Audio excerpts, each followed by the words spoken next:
베드로전서 5장 5절에서 11절까지 말씀입니다.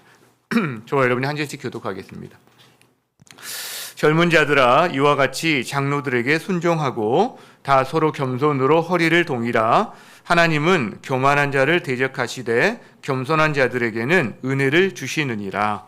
그러므로 하나님의 능하신 손 아래에서 겸손하라. 때가 되면 너희를 높이시리라. 너희 염려를 다 주께 맡기라. 이는 그가 너희를 돌보심이라. 근신하라. 깨어라. 너희 대적 마귀가 우는 사자같이 두루 다니며 삼킬 자를 찾나니 너희는 믿음을 굳건하게 하여 그를 대적하라. 이는 세상에 있는 너희 형제들도 동일한 고난을 당하는 줄을 알미라.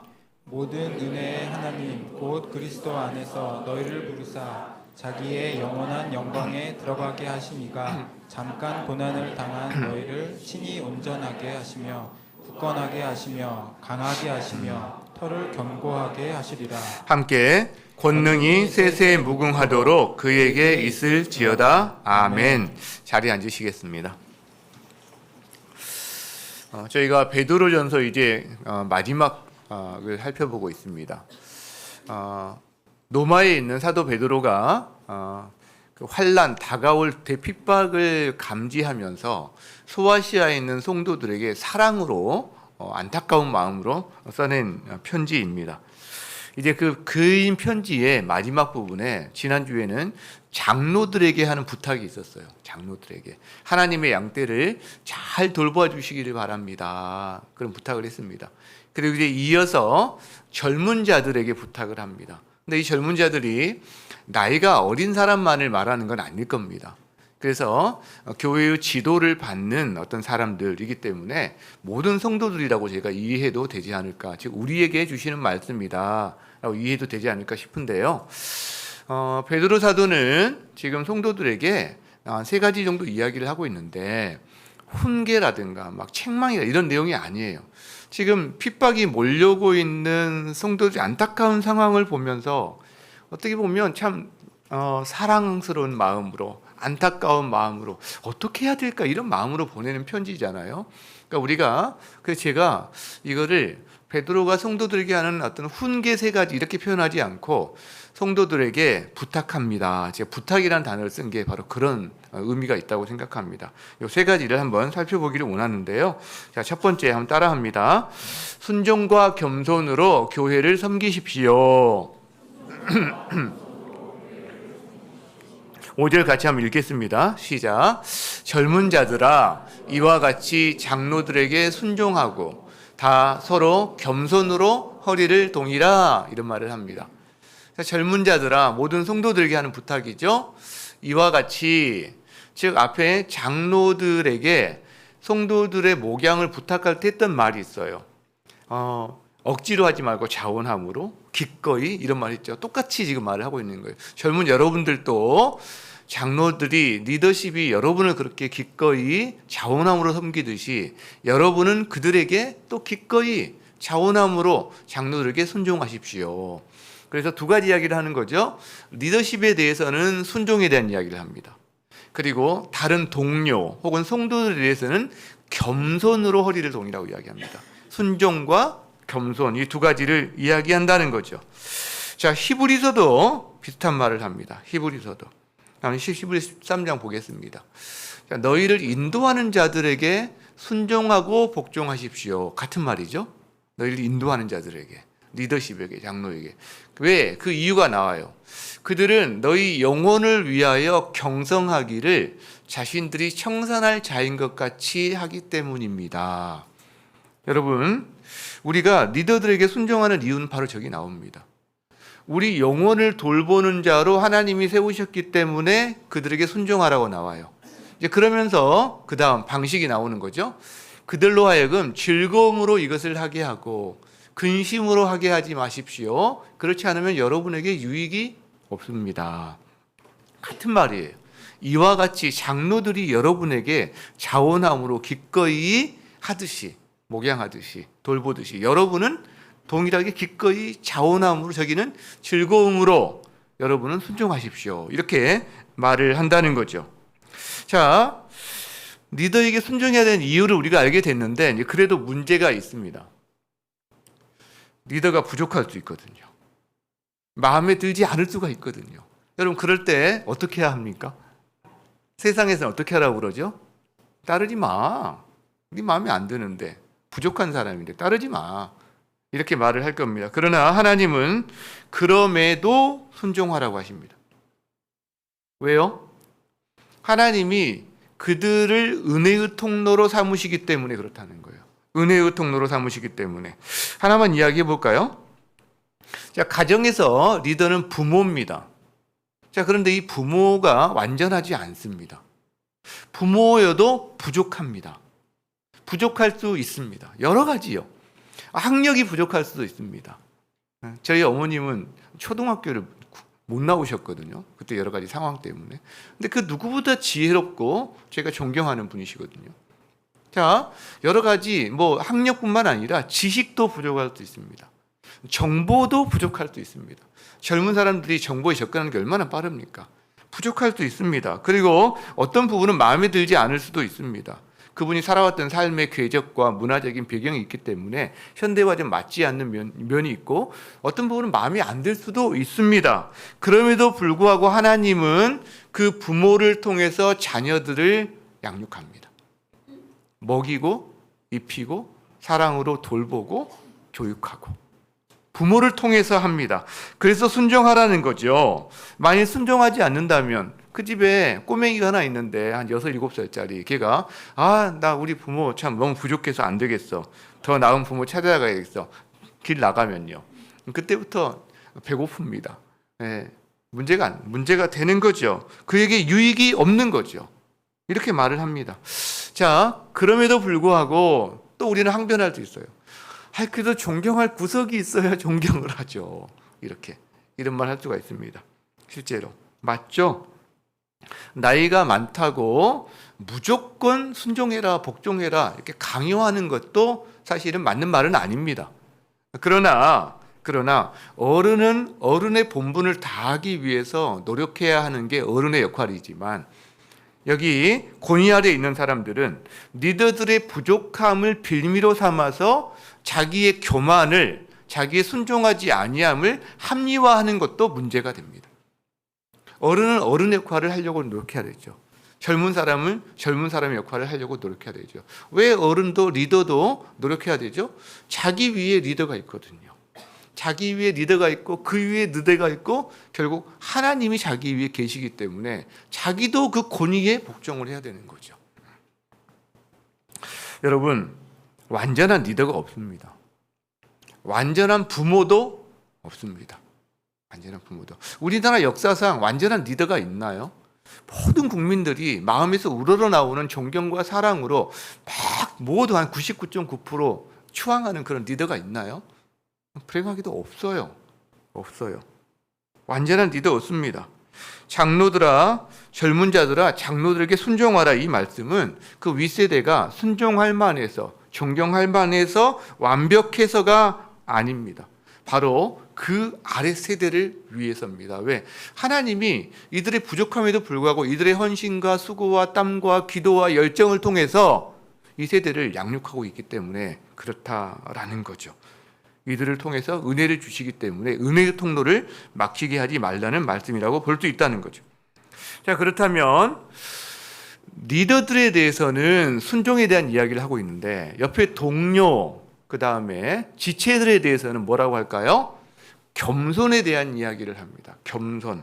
자, 그게 5절에 나오죠. 한번 읽어봅시다. 시작. 다 서로 겸손으로 허리를 동이라. 예수님이 제자들 발을 씻기실 때 수건으로 허리를 묶고 섬기셨던 역할이 지금 연상이 되는 그런 단어인 것 같아요. 자, 이 말씀을 빌립보서에서는 이렇게 표현합니다. 빌립보서 2장 3절 말씀 같이 한번 읽습니다. 시작. 아무 일에든지 다툼이나 허영으로 하지 말고 오직 겸손한 마음으로 각각 자기보다 남을 낮게 여기십시오. 이럽니다. 자, 다툼과 허영이 있어요. 다툼과 허영은 비교할 때 생깁니다. 비교할 때. 다툼과 허영은 상대보다 내가 비교하면서 높아지려고 할 때 생깁니다. 교만할 때 생깁니다. 여러분, 그래서 옆 성도는 비교의 대상이 아닙니다. 비교의 대상이 아닙니다. 형제 자매가 비교의 대상이 아니듯이. 비교하면 늘 이야기했죠. 비교하면 어떻게 된다? 비참해지거나 교만해지거나. 비교하면 둘 중에 하나예요. 내가 비참해지거나 못났다고 생각되면, 좀 잘났다고 생각하면 교만해지거나. 그러니까 어떤 길도 망하는 거죠. 비교하면 망하는 길입니다. 자, 그렇다면 각각 자기보다 남을 낮게 여기세요라고 그랬는데 이게 어떻게 가능할까? 우리 본성은요, 자기를 더 높게 여깁니다. 남을 높게 여기는 것이 쉽지 않습니다. 예를 들어 볼까요? 여러분, 옆 사람이나 뭐 가정의 부부지간이 누구든지 종이를 꺼내서 자, 그 사람의 장점을 20가지를 적어보세요. 그러면 머리를 싸맵니다. 지가 납니다. 근데 단점, 약점을 20가지를 적어보세요. 그러면요, 팍팍 적을 수가 있습니다. 우리는 그렇게 상대방을 바라보는 게 이 본성입니다. 기본적으로 자기에 대해서는 관대하고 상대에 대해서는 그렇지 않은 거죠. 약점을 잘 보는 거죠. 자, 근데 어떻게 우리가 자기보다 남을 낮게 여길 수 있을까? 본성으로는 안 됩니다. 여러분, 그래서 이게 어떻게 가능할까? 저는 그 사람을 하나님의 형상으로 바라볼 때만 가능하다라고 믿습니다. 하나님의 형상으로. 그 사람 안에 있는 하나님의 형상을 바라볼 때 낮게 여길 수 있는 여지가 생긴다는 거죠. 여러분의 자녀가 있을 거예요. 여러분, 자녀를 성적으로 한번 바라보면 어떤 일이 벌어집니까? 성적으로, 재능으로, 그 다음에 생활 태도로 막 바라보면 어떤 일이 생깁니까? 벌써 막 이렇게 열이 오르시는 분이 계실 거예요. 우라통이 터질 수 있습니다. 쉽게 못 봐주는 거예요. 근데요, 부족해도요, 그 자녀를 하나님의 형상으로 바라보기 시작하면, 하나님이 이 아이를 위해서 자기 아들을 주셨지, 이 아이 안에 하나님의 형상이 있지, 여러분 그렇게 바라보기 시작하면요, 부족해도요, 그 가운데 귀한 것들을 발견하게 됩니다. 그걸 감사하게 됩니다. 그래서 괜찮아 보이기 시작해요. 그러니까 또 참아주기 시작해요. 목소리가 낮아지고 대화가 조곤조곤 되고, 그러면서 관계성도 나아지고, 그러면서 이 아이는 안정감을 누리고 오히려 자기의 재능과 은사를 더 발휘하게 되고, 여러분 이 선순환의 구조를 가져가게 되는 거죠. 교회 안에서도요, 우리가 비교할 수가 있습니다. 세상에서의 자기 어떤 뭐 지위, 명예, 혹은 뭐 가진 것, 여러 걸 가지고 우리가 비교할 수 있습니다. 그리고 때로 우쭐할 수가 있습니다. 그러나 우리가 기억해야 될 것은, 상대방을 바라보며 내가 우쭐하는 것은, 여러분, 그 상대가 못나서가 아닙니다. 내가 교만하기 때문에 그래요. 마음이 높아서 그런 겁니다. 왜요? 여러분, 상대의 가치가 어떤 가치인가요? 예수님의 목숨값이거든요. 근데 상대를 보고 내가 우쭐한다? 말이 안 되는 거죠. 하나의 형상으로 바라보면 그게 불가능해진다는 겁니다. 자, 서로를 그래서 겸손으로 대하는 공동체가 건강한 공동체다, 이렇게 말할 수 있는데, 저는 우리 교회 안에서 그런 걸 자주 보게 돼서 참 감사하다, 이런 생각을 합니다. 몇 년 전에 우리 목자님들이 목자 새벽 기도회를 인도한 적이 있었어요. 목자 새벽 기도. 그래서 며칠 동안 혹은 몇 주 동안 큐티 본문에 따라서 본인이 전할 말씀을 묵상하고 또 묵상하고 또 묵상하고 해가지고 그 말씀을 나누었거든요. 또 자기 삶을 관통하고 자기 삶에 하나님 행하신 일들도 함께 나누고. 여러분, 제가 안식 올 때 새벽마다 기다려지는 거예요. 새벽마다 눈이 바짝 떠지면서. 왜요? 내가 설교 안 하니까. 우리 목자님들 설교를 듣는데, 말씀을 듣는데 너무 좋은 거예요. 그래서 제가 듣고 나서 너무 좋은 또 이 메시지가 있을 때 제가 막 좀 자랑을 했어요. 그때 자랑하면 안 되는데, 많이는 안 했고요. 제 몇몇 목사님에게만, 아는 목사님에게만 보내주면서, 야, 우리 목자 새벽 기도하는데 좀 들어봐, 이거 너무 좋아, 막 그러면서 제가 자랑질했던 기억이 나는데, 제가 은혜를 가장 많이 누린 것 같아요. 그래서 지금 우리가 그거 한 2번 정도 했나요? 안 한 지가 몇 년 됐는데, 내년 봄에는 다시 한번 해야 되지 않을까? 뭐 이런 생각들을 좀 해보게 됩니다. 자, 근데 이 목자 새벽 기도를 통해서 제가 많은 은혜를 누렸는데, 그 중에 오늘 본문과 관련 좋은 게 하나 또 더 있는 거예요. 뭐냐면, 목자들끼리, 리더들끼리 그 과정을 거치고 나면 서로도 존중하고, 서로도 사랑하고, 서로도 겸손하게 되더라고요. 왜 그럴까 생각해 보니까 그 사람을 세상의 어떤 잣대와 기준으로 보지 않게 되는 거죠. 그 사람이 말씀의 깊은 맛을 끌어올리는, 품어 올리는데 놀라는 거죠. 그리고 그분 안에서 하나님이 행하신 일을 들을 때 감동하는 거죠. 그러니까 그 사람 안에 있는 하나님의 형상을 계속 보게 되는 거죠. 그게 더 존중하고, 그 다음에 자기는 더 겸손해지고. 그래서 참 겸손한 공동체가 된. 그래서 저는 우리 리더반이 뭐 나이라든가 뭐 세상 기준으로 사람들을 이렇게 잣대를 갖고 보는 게 아니라 하나님의 형상을 서로 봐주는 공동체가 됐다는 것이 너무 기쁘고 감사한 시간이었다는 거죠. 여러분, 우리가 겸손과 순종에 대한 이야기를 할 때 한 가지 유의할 사항이 있습니다. 이 겸손과 순종을요, 그 사람의 인격만으로 말하지 않고요, 하나님에 대한 겸손과 순종하고 성경은 연결한다는 거예요. 사람에 대한 겸손과 순종을 하나님에 대한 겸손과 순종과 연결한다는 거예요, 성경은. 자, 5절 말씀을 보겠습니다. 자, 하나님은 교만한 자를 대적하신대요. 너무 두렵죠? 와, 하나님을 대적하고 과연 누가 살 수 있을까? 교만한 자를 대적하신대요. 그리고요, 겸손한 자들에게는 은혜를 주신대요. 겸손한 자들 은혜를 주시는데, 이 말씀만 해도 너무 대단한 말씀이지만, 근데 그 다음에 그러므로 하나님의 능하신, 전능하신 손 아래에서 겸손하십시오. 그래. 하나님의 능하신 손 아래에서 겸손하십시오. 겸손을 너 네 마음을 낮춰서 겸손하게 해라. 이것도 맞는 말이잖아요. 근데 하나님을 기억하고 하나님의 전능하신 손 아래에서 겸손하라는 말을 합니다. 왜요? 사람에 대한 순종과 겸손을 하나님에 대한 겸손과 연결시키고 있는 거죠. 왜 그럴까요? 모든 권위의 근원은 하나님입니다. 이 세상에 있는 모든 권위는요, 거슬러 올라가고 거슬러 올라가면 끝에 하나님의 권위가 있습니다. 하나님의 권위에 기반해서 그 사람이 간신히 작은 자기의 주어진 권위를 사용하고 있는 거거든요.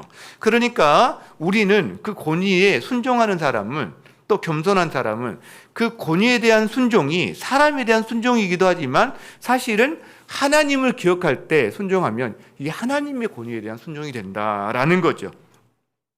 어떤 사람이 겸손할 수 있을까요? 하나님을 알고 자기를 아는 사람이 겸손할 수 있습니다.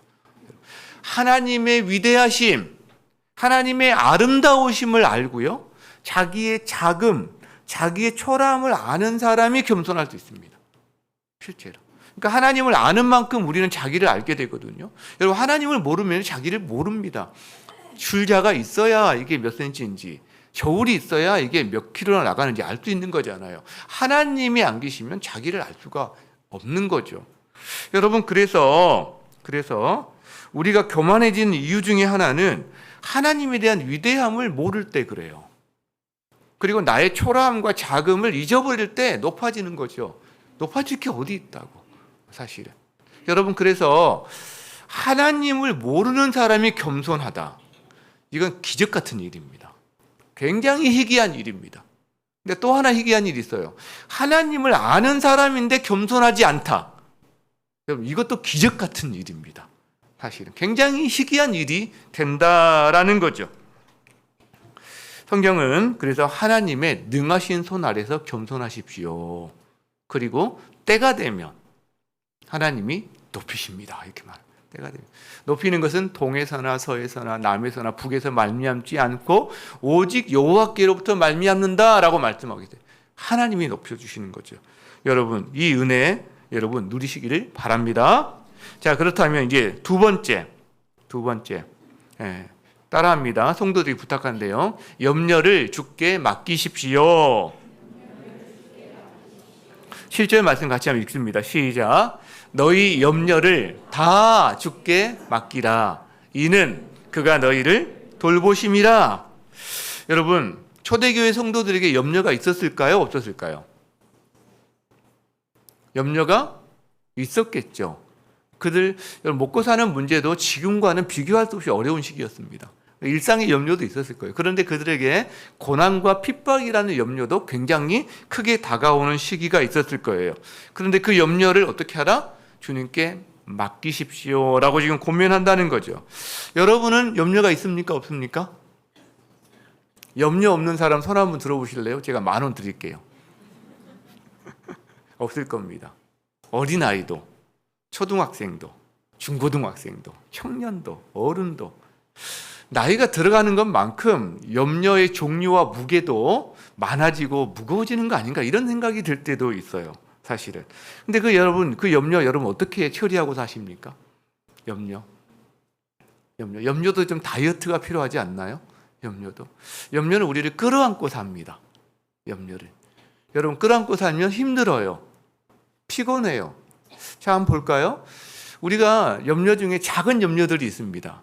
이 작은 염려는 작기 때문에 내가 해결할 수 있다고 내가 끌어안고 삽니다. 맡기지 않습니다. 큰 염려가 있어요. 아주 여러분도 큰 염려. 이 큰 염려는 어떻게 하죠? 하나님께 맡겨도 해결할 수 없다고 생각해서 내가 끌어안고 삽니다. 그래서 우리는 작든 크든 모든 염려를 다 끌어안고 살아요. 피곤하죠. 힘들죠. 그죠? 여러분 염려는요. 겸손과 약간 대조되는 개념일 수 있습니다. 예, 염려를 한다는 것은 자기가 이 모든 것을 끌어안고 자기가 맡아서 지낸다는 의미인데 비해서 겸손은 내가 안 되니까 맡긴다는 의미거든요. 맡긴다. 이게 두 개가 대조되는 개념일 수 있는 거죠. 자, 그래서 초대교회 성도들은 염려하는 것은 교만이다. 이런 말을 했어요. 왜? 하나님께 맡기진 않고 맡기는 대신 자기가 스스로 짊어지고 혼자 해결해 보겠다고 하는 것은 하나님을 신뢰하지 않는 거기 때문에 이거는 교만이다. 이런 이야기를 했다는 거죠. 자, 그래서 오늘 베드로 사도는 그런 이야기 하는 겁니다. 너희 염려 있다. 많다. 크다. 자, 그 염려를 다 주님께 맡겨라. 왜냐하면 주님이 너희를 돌보시기 때문이야. 이야기하는 거죠. 여러분, 내가 염려를 맡겼는데 맡아주지 않고 나를 돌보지 않으면 내가 맡길 이유가 없는 거죠. 그렇죠? 근데 내가 맡겼는데 이 염려를 맡아주시고 나를 돌보아 주신다면 내가 맡기지 않는 게 의미가 없는 거죠. 이유가 없는 거죠. 무거운 돌덩어리 10kg, 20kg짜리를 끌고 가는데 옆에서 차가 와서 실어줄게. 맡기면 편안한데 내가 끌고 가면 계속 무거운 짐을 내가 붙들고 가는 거죠. 실제로. 염려가 여러분을 짓누를 때가 있습니다.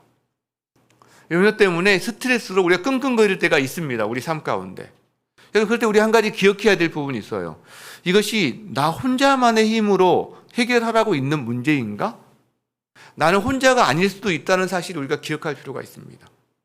이 염려라는 짐을 대신 들어주거나 처리해 줄 수 있는 분이 우리 인생에 함께 계신다라는 거죠. 오늘 말씀하시는 거죠. 너희 염려를 주님께 맡기십시오. 그러면 그가 너희를 돌보시기 때문입니다. 여러분, 맡아준다는 거죠. 그러니까요, 다른 사람을, 특히 주님을 신뢰하지 못하고 나 혼자 계속 끙끙대고 끌어안고 끙끙대면 계속 힘든 겁니다. 피곤한 겁니다. 힘든 겁니다. 옆 사람 보면서 힘들지, 피곤하지, 맡겨. 네. 한번 따라 해보세요. 옆 사람에게 힘들지, 피곤하지, 맡기세요. 그리고 사랑해 한마디 더 해주세요. 사랑해. 예, 목욕탕에 있는 문구를 기억하시기 바랍니다. 뭐죠? 맡기지 않으면 책임지지 않습니다. 반대로 하면요, 맡기면 책임져 주신다는 거죠. 성경은 여기에 대해서 여러 번 이야기합니다. 시편 30편 볼까요? 너의 길을 여호와께 맡겨라. 그에게 맡기면, 그를 의지해서 맡기면 그가 이루신다. 시편 55편. 너의 짐을 여호와께 맡겨라. 아까는 너의 길을, 진로라든가 우리의 인생길에 대한 구조였잖아요. 지금은요, 너의 짐을, 우리 인생에 짐이 있잖아요. 짐을 여호와께 맡겨라. 그러면 너를 붙들어 주셔. 네가 요동칠 때, 흔들릴 때 너가 흔들리지 않도록 붙잡아 주셔. 이 이야기를 한다는 거죠. 구약만 그럴까요? 예수님도 우리에 대해서 우리 염려를 아십니다. 우리 삶의 모습을 아시죠. 염려에 대한 이야기를 하십니다. 예수님이 염려에 대해 하신 말씀 마태복음 6장에 대표적으로 나오는데, 자, 이렇게 말씀하시거든요. 자, 무엇을 먹을까? 무엇을 입을까? 염려해서 그 이야기 하지 마라. 그 말은 이방인들이 하는 거야. 이런 말을 합니다. 이방인들이 하는 거야. 그 다음에 너희는 하늘 아버지가 계시잖아. 그리고 그분은 너에게 있어야 될 것을 다 아시거든. 이 말을 한다는 거죠. 여러분, 먹을 것, 입을 것은 우리 일상의 필요입니다. 일상의 필요에 대해서 특별히 이런 말씀하시는 거예요. 일상의 필요를 가지고 네가 전심으로 모든 끙끙대며 살아가는 것은 그리스도인에게는 어울리지 않는 일이야. 왜? 그리스도인 하나님의 백성은 자기 아버지 되신 하나님이 이 필요를 알기 때문에, 그거는 하나님을 아버지로 삼지 않는 사람들이나 해야 될, 이방인들이나 해야 될 염려야 라고 얘기한다는 거죠. 여러분 가정에 한 6, 7살 꼬맹이 하나 있다고 한번 생각을 해보세요. 뭐 자녀가 있든 뭐 조카가 있든 뭐 손자 손녀가 있든 한번 생각해 보세요. 자, 그 꼬맹이가 내일 내가 먹을 양식 있을까? 내일 굶지 않을까? 하루 종일 날이면 날마다 그 고민한다고 생각해 보세요. 내일 이제 드디어 온도가 10도나 떨어졌는데 추울 텐데 내가 따뜻한 옷이 있을까? 이 고민한다고 한번 생각해 보세요. 여러분 가정에 꼬맹이가 그런 먹을 것, 입을 것 고민한 애가 있어요? 아마 없을 거예요. 왜? 부모가 있거든요. 부모가 돌보아 주거든요. 안 하는 거죠. 그거 하면 이상한 거죠. 그런데요, 진짜 6살, 7살 꼬맹인데 진짜 그 걱정, 배고플까봐, 헐벗을까봐 하는 그 고민하는 애가 있다고 한번 쳐봅시다. 여러분, 걔는요, 고아일 가능성이 높아요. 고아는 걱정해야 합니다. 고아는 자기가 자기를 돌봐야 되기 때문에, 스스로 해결해야 되기 때문에 그런 존재잖아요. 염려해야 합니다. 그러나 부모가 있는 아이는 염려할 필요가 없습니다. 여러분은 고아입니까? 아니면 자녀입니까? 한번 생각해 보세요. 나는 자녀인 것 같은데 고아처럼 살고 있네? 이런 분도 의외로 많을 수가 있습니다. 여러분, 그러면 주님이 기뻐하지 않습니다. 슬퍼하십니다. 그래서 예수님이 말씀하시죠. 마태복음 6장 26절에 이렇게 말씀하시죠. 공중의 새를 좀 봐라. 하나님이 먹이시다니. 공중의 새를 봐라. 여러분, 새들 하나님 먹이신대요. 그 다음에 29절은 28절인가요? 들의 백합화를 보아라. 이렇게 이야기합니다. 들의 백합화를 보아라. 들의 풀들을 보아라. 하나님이 다 입히시지 않니? 아름다운 것으로. 솔로몬의 옷보다 더 아름다운 것을 입히시지 않니? 하나님이 먹이시고 하나님이 입히신다고 말씀하세요. 그리고 나서 한탄하듯이 안타까움으로 말씀하세요. 자, 26절, 30절 볼까요? 너희는 이것들, 공중의 새들보다 너희가 더 귀하지 않니? 여러분, 누가 귀해요? 여러분이 귀해요? 공중의 새들이 귀해요? 네. 그 다음 또 이야기했죠. 오늘 있다가 내일은 아궁이에 던져지는 들풀도 하나님이 이렇게 입히시지 않니? 하물며 너희일까 보냐. 그리고 믿음이 작은 자들아. 믿음이 작은 자들. 제가 왜 이렇게 믿음이 없는지 모르겠어요. 믿음이 작은지 모르겠어요. 저만 그러면 좋겠는데 비슷비슷한 것 같아요. 우리가 다. 네, 다 믿음이 작은 자로 사는 것 같아요. 여러분, 그래서 염려의 크기는요, 하나님에 대한 신뢰의 크기와 반비례 관계입니다. 여러분의 염려의 크기는 하나님에 대한 신뢰의 크기와 정확하게 반비례한다. 이게 우리가 아는 내용이 되는 거죠. 여러분, 우리가 이번 주 말씀을 또 빌립보 4장 6절 7절 말씀 읊조리게 되는데 동일한 말씀을 하고 있어요. 같이 한번 읽어봅시다. 시작. 아무것도 염려하지 말고 다만 모든 일에 기도와 간구로 너희 구할 것을 감사함으로 하나님께 아뢰라. 이렇게 말합니다. 베드로전서 5장 7절 말씀과 똑같아요. 너희 염려를 다 주께 맡기십시오. 이는 그가 너희를 돌보시기 때문입니다. 똑같은 말씀이에요. 저 말씀을 더 풀어놓은 거죠. 아무것도 크든 작든 어렵든 쉽든 어떤 염려도 하지 말고 그 모든 일에 어떻게 해라? 하나님께 맡겨라. 근데 하나님께 맡기는 내용을 기도와 간구로 너희 구할 것을 정하고 그것을 감사함으로 하나님께 아뢰는 것, 이것을 하나님께 맡기는 거라고 풀어서 설명하고 있다는 거죠.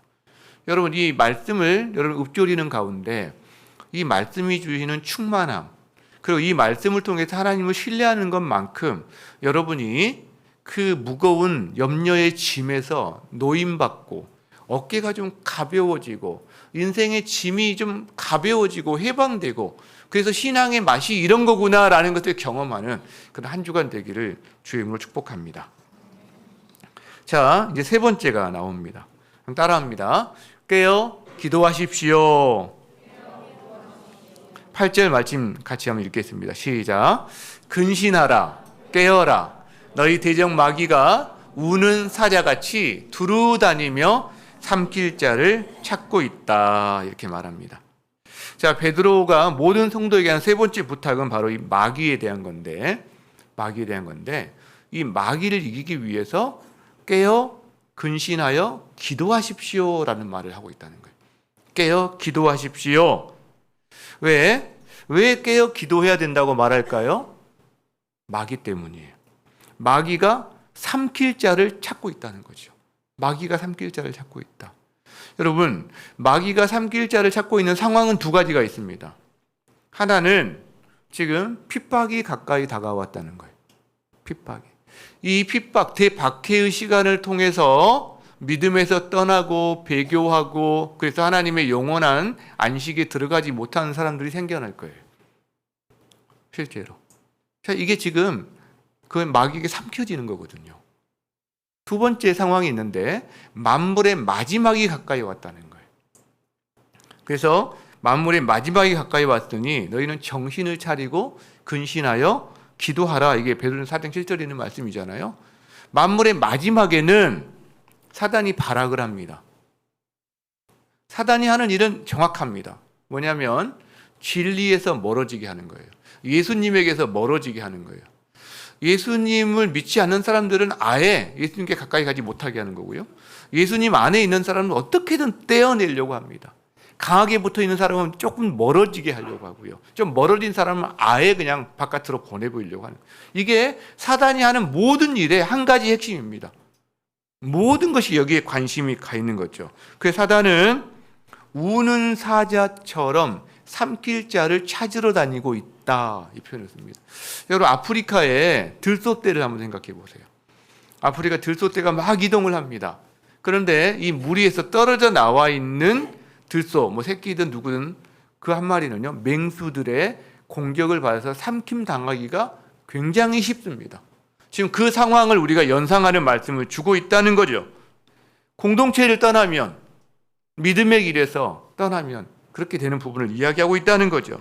여러분, 이 권면을 베드로가 하고 있는데, 베드로는 이 권면을 할 때 자기의 실패가 떠올랐을 가능성이 높습니다. 베드로는 이 부분에 실패한 사람이거든요. 이미 이 영적인 전쟁인데 이 마귀의 공격으로부터 자기는 이미 한번 당한 적이 있는 사람입니다. 최후의 만찬 때 예수님이 말씀하세요. 오늘 밤 너희가 다 나를 버리고 도망갈 거야. 사람들이 저요? 하는데 베드로는 저 사람들 다 버려도 저만은 결코 그런 일이 없습니다. 왜? 나 베드로 의리의 사나이. 그러면서 막 큰 소리 뻥뻥 칩니다. 주님께서 말씀하시죠. 닭이 3번 울기 전에 네가 3번 나를 부인할 거야. 베드로가 긴장하지 않습니다. 근신하지 않습니다. 그리고 그날 밤 당합니다. 결국 당합니다. 여러분, 베드로가 이 영적 전쟁에서 마귀에게 당한다면 우리라고 안심할 수 있을까요? 아닐 겁니다. 우리 중 누구라도 안심할 수 있는 사람이 없죠. 근데 한 가지 굉장히 재미있는 것은 베드로가 그날 영적 전쟁에 처참하게 패배했지만 베드로는 그래서 자기 인생을 마감하거나 목매달거나 주님을 떠나지 않았어요. 이게 왜 가능한가? 예수님이 이렇게 말씀하십니다. 사탄이 밀 까부르듯 하려고 너희를 내게 요구하였으나 내가 너희를 위해서 기도했다. 내주지 않았다는 거죠. 내주지 않았고 보호하셨다는 거죠. 너희는 돌이킨 후에 네 형제들을 굳게 해라. 목양하고 세워라. 여러분, 굉장히 중요한 진리를 하나 알게 됩니다. 육은 영을 이길 수 없습니다. 육체를 가진 우리가 마귀를 대적할 수 없습니다.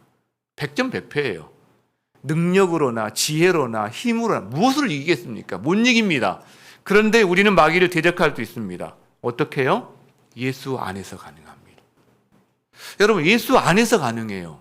예수님의 능력으로 가능해요. 예수님이 이미 승리하셨거든요. 우리는 예수님의 승리의 갑옷을 입는 사람인 거죠. 그 승리를 갖다 쓰는 사람이지 내 순수한 능력과 경험과 지혜로 이기는 게 아닙니다. 예수님을 의존해서 이기는 거예요. 실제로. 그렇죠? 저기 조폭이 와도요. 꼬맹이가 조폭을 이길 수 있는, 왜? 뒤에 경찰 아빠가 같이 가면. 지 힘으로 이기는 게 아니란 말이죠. 이게 신앙입니다. 이게 신앙입니다. 여러분, 그래서 마귀를 대적하라라고 이야기합니다. 9절 말씀 볼까요? 같이 한번 읽습니다. 시작. 너희는 믿음을 굳건하게 하여 그를 대적하라. 이는 세상에 있는 너희 형제들도 동일한 고난을 당하는 줄을 알미라. 저기 보면 대적하라 하는 말씀 앞에 믿음을 굳건하게 하여 이런 말이 나와요. 여러분, 영적 전쟁에서 굉장히 중요한 단어가 하나가 뭐냐면 연결된 단어가 믿음입니다. 믿음. 영적 전쟁은 마귀가 우리를 유혹하고 공격하고 넘어뜨리는 건데 기본적으로 마귀의 수단은 우리의 생각과 감정을 통해서 공격합니다. 유혹하고 우리의 생각과 감정을 주로 공략합니다. 그래서 우리에게 너 실패자야. 너 인생 망했어. 너는 지금 이런 상황이면 우울해져야 돼. 절망해야 돼. 포기해야 돼. 동굴로 들어가야지. 뭐하고 있니? 다 포기해. 무슨 의미가 있어 그게. 여러분, 계속 우리에게 말을 합니다. 여러분, 그때 필요한 게 믿음입니다. 믿음. 무엇에 대한 믿음요? 하나님에 대한 믿음. 하나님이 우리에게 하신 일에 대한 믿음. 하나님이 우리를 위해서 이미 우리를 자녀 삼아 주셨거든요. 우리를 구원해 주셨거든요. 마귀를 이길 수 있는 자로 세워주셨거든요. 나는 혼자가 아니라고 말씀해 주셨거든요. 네 안에 예수 그리스도가 사셔. 말씀해 주셨거든요. 이 믿음요. 나는 혼자가 아니야. 난 하나님이 함께 하셔. 하나님이 나를 보호하셔. 나는 승리한 사람이야. 나는 영원한 하나님의 안식에 들어갈 수 있는 사람이고 그 보좌를 누릴 수 있는 사람이야. 이미 하나님이 허락하셨어.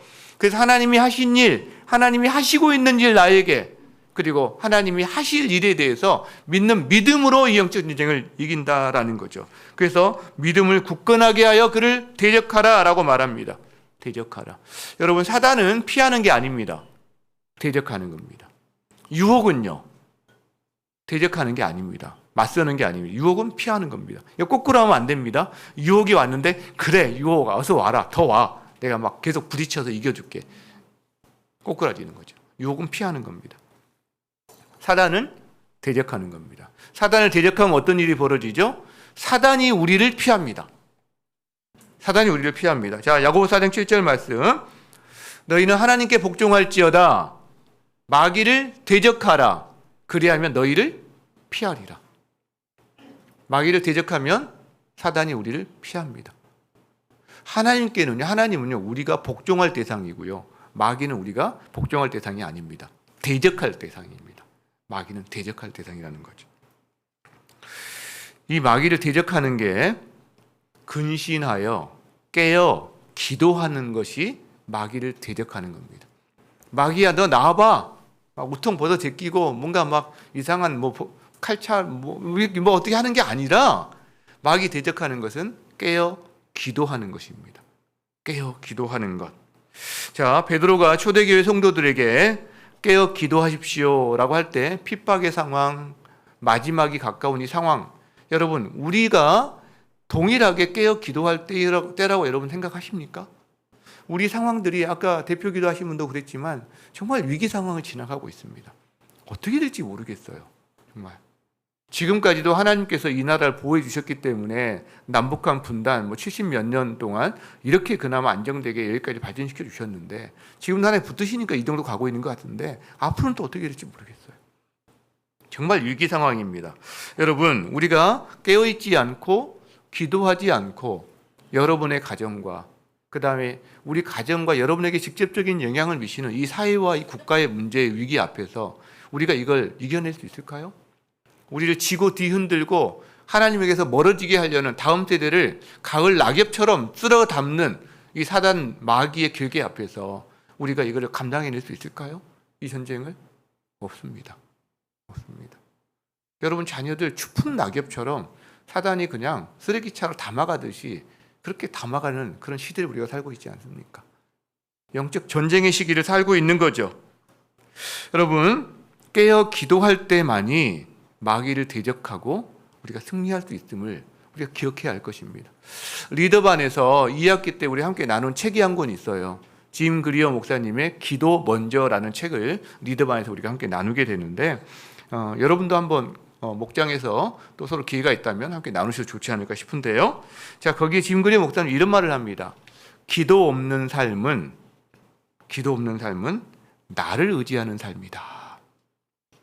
여러분, 여러분의 경험, 여러분의 능력만 가지고 여러분이 이 험한 세상에 마귀의 공격을 이겨낼 수 있습니까? 불가능합니다. 그 책의 한 부분에 이런 내용이 있습니다. 18세기 영국 전도자 존 웨슬리가 했던 말인데요. 나는 하나님이 이 땅에서 기도 응답 외에 아무것도 하시지 않는다고 확신한다. 한 번 더. 나는 하나님이 이 땅에서 기도 응답 외에는 아무것도 하시지 않는다고 확신한다. 예전에 저는 이 말 굉장히 오래전에 들었던 말씀인데 그럴까? 그럴 수 있겠지 이 정도였는데 시간이 흐를수록 그래 이게 좀 더 순도가 높아지는 것 같아요. 밀도가 높아지는 것 같아요. 맞아 더 그런 것 같아요. 여러분, 최근에 한 멜로디가 제 머릿속에 계속 맴돕니다. 빠빠빠 빠빠빠 빠빠빠빠빠빠. 어디서 듣는 음악이죠? 매장에 가면 그 음악이 마지막에 이제 나가라 이렇게 할 때 지금은 우리가 헤어져야 할 시간, 다음에 또 만나요 막 이렇게 계속 하죠. 이게 계속 맴돕니다. 근데 이게 저는 개사를 해서 맴돕니다. 지금은 우리가 기도해야 할 시간, 새벽에 또 만나요. 지금은 우리가 깨어 기도할 시간, 새벽에 다시 만나요. 빠빠빠빠빠빠. 이렇게. 여러분 한번 같이 해볼까요? 여러분 목장에서 가정에서 한번 해보시기 바랍니다. 지금은 기도할 시간이다. 기도할 때다. 그런 생각이 듭니다. 기도할 때다. 깨어 기도함으로 마귀의 계계를 능히 대적하고 여러분 삶에 하나님이 허락하시는 풍성함을 누리는 여러분과 가정 되시기를 축복합니다. 말씀을 마무리하고자 합니다. 베드로 사도가 정말 사랑하는 마음으로 안타까운 마음으로 성도들에게 부탁하는 것 세 가지를 우리가 살펴보았습니다. 첫 번째는 사람에 대한 거였어요. 리더십에 대해서는 순종으로, 동료와 지체들에 대해서는 어떻게? 겸손으로, 이 사람에 대한 거였어요. 두 번째는 염려에 대한 거였어요. 염려는 하나님께 맡기는 거야. 네가 신뢰하는 만큼 맡길 수 있는 거야. 그럼 넌 자유롭게 될 거야. 염려에 대해 핍박이 오고 여러 가지 염려가 되는 상황에서 염려 해결책을 이야기했어요. 세 번째는 뭐였습니까? 세 번째는 마귀에 대한 거였어요. 마귀가 지금 발악하는 시대를 살고 있지 않니? 거기에 대해서 깨어 기도하라. 깨어 기도하라. 이 세 가지 이야기를 했습니다. 여러분, 이 말씀을 마음에 담고 그 다음에 이 말씀대로 살 것을 여러분 결단하십니까? 결단하시고 이 말씀을 마음에 새기시기를 바랍니다. 아멘. 자, 그렇게 하는데요. 저도 정말 그렇게 하고 싶어요. 그렇게 살고 싶어요. 그런데 현실을 보면 내가 그렇게 못할 때가 너무나 많아요. 결심만으로 다 이루어지면 좋겠는데 결심만으로는 무너질 때가 너무나 많아요. 이게 우리의 현실입니다. 여러분, 그래서 우리에게 필요한 게 있는데 바로 10절의 말씀이 필요합니다. 10절 말씀을 보겠습니다. 모든 은혜의 하나님, 여러분, 우리는 하나님이 필요합니다. 우리는 은혜가 필요합니다. 내 능력으로 안 돼요. 여러분, 신앙생활을 한다는 것은 내가 결심하고 그래 내가 감당할 거야. 그럼 하나님이 여기에서 복 주실 거야. 이게 신앙이 아닙니다. 그거는 비나이다입니다. 여러분, 그 신앙이 아니에요. 신앙은 뭐냐? 우리가 할 수 없다는 것을 인정하고 나의 부족함과 무력함을 인정하고 그것을 대신해 주신 하나님, 그분을 의지하여 그것을 이겨내는 것이 신앙입니다. 그걸 경험하는 것. 그 신앙 아닙니까? 여러분, 그래서 모든 은혜의 하나님, 그 하나님 어떻게 표현하냐면 그리스도 안에서 우리를 부르셨어요. 그리고 자기의 영원한 영광에 들어가게 하셨어요. 들어가게 하실이라고 하지 않고 들어가게 하신이라고 해요. 왜? 하나님의 확정적인 시각 앞에서는 그것이 이미 이루어진 사실이라고 보기 때문에 하나님이 우리를 하나님의 영광에 들어가게 하신 거죠. 자, 그리고 우리는 어떤 사람이냐면 잠깐 고난을 당하고 있는 사람인 거예요. 핍박? 엄청난 핍박이 옵니다. 그러나 하나님 눈에 볼 때 잠깐 고난을 당하고 있는 우리를 하나님이 어떻게 하시죠? 고난당하고 있는 우리를 그분이 친히 온전하게 하세요. 그리고요, 굳건하게 하세요. 그리고요, 강하게 하세요. 그리고요, 털을 견고하게 하세요. 이게 하나님이 은혜를 통해서 우리에게 해주시는 일이라는 거죠. 여러분, 그래서 우리는 은혜가 필요한 사람인 거예요. 우리는 하나님이 필요한 거예요. 그럴 때 앞에 말한 사람에 대한 순종과 겸손, 염려에 대해서 하나님께 맡기는 것, 그리고 마귀에 대해서 깨어 기도하는 것, 이 모든 것이 가능해지는 거죠. 그것이 우리가 할 수 있는 힘이 주어진다라는 거죠. 여러분, 이 은혜, 이 권능, 이건 하나님께만 있습니다. 11절에 그래서 이렇게 이야기합니다. 권능이 세세무궁하도록 우리에게 있을지어다. 아닙니다. 여러분, 우리에게 이 권능이 없어요. 앞에서 이야기했던 그 세 가지 부탁을 감당할 수 있고, 그 다음에 감당할 수 있지만 권능은 하나님께 있습니다. 그래서 권능이 세세무궁하도록 그에게 있을지어다 하는 거죠. 여러분, 우리에게는 권능이 필요합니다. 우리에게는 은혜가 필요합니다. 우리에게는 하나님이 필요합니다. 이걸 어떻게 우리는 누릴 수 있을까요? 은혜와 권능과 하나님을 우리는 갈망할 수는 있습니다. 우리가 만들어낼 수는 없어요. 그러나 갈망할 수는 있습니다. 말씀 읊조리기가 그 통로가 될 수 있습니다. 말씀의 충만함 가운데 계속 말씀이 읊조려질 때 계속해서 우리 가운데 하나님 말씀이 그냥 갈망이 더 생기는 거죠. 새벽 기도, 여러분 일상의 기도와 그리고 우리 특별히 함께 모여서 하는 새벽 기도가 이것이 또 통로가 될 수 있다는 거죠. 여러분, 그래서 은혜와 권능과 하나님을 갈망하는 인생이 되어서 그 하나님의 은혜를 받아 누리는 이 세 가지 부탁이 여러분 삶 가운데 이루어지는 하나님의 충만함을 경험하는 여러분과 가정 되시기를 주의 이름으로 축복합니다. 우리 함께 그런 마음으로 찬양했으면 좋겠습니다. 하나님을 찬양할 때, 하나님의 위대하심과 능력과 아름다우심을 찬양할 때 우리의 마음은 고향되고 우리의 마음은 담대해집니다. 비준비하시니 찬양하며 주님 앞에 기도로 나가겠습니다.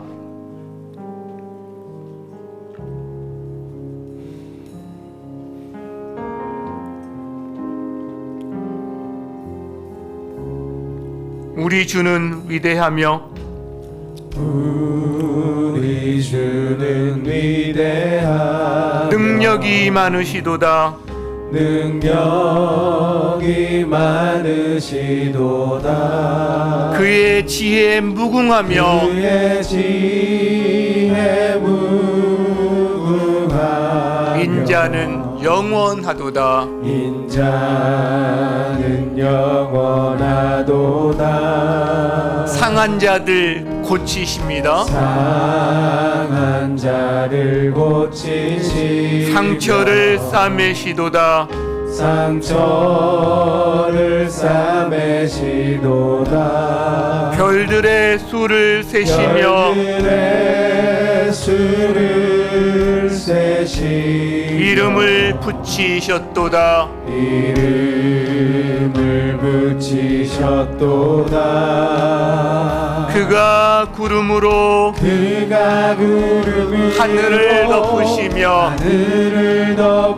땅을 위하여 비준비하시니 예루살렘아 여호와를 찬송할지어다. 내 하나님을